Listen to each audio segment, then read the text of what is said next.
श्री स्वामी समर्थ. पूर्वीच्या काळात पुण्य मिळवणे हे खूप सोपं आणि साध्या पद्धतीचं होतं. सोपं आणि साध्या पद्धतीचं म्हणण्यापेक्षा पूर्वी कॉम्पिटिशन नव्हतं, मत्सर, द्वेष, राग असं काही नव्हतं.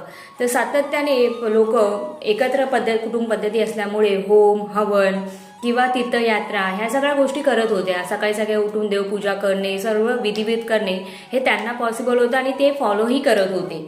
आजच्या पिढीकडे काय झालेलं आहे की आजच्या पिढीकडे वेळच नाही आहे आणि वेळ नसल्यामुळे आपण कुठे देवदर्शनाला जात नाही, कोणत्याही प्रकारच्या देवाची पूजा, होम, हवन हे काहीच करत नाही.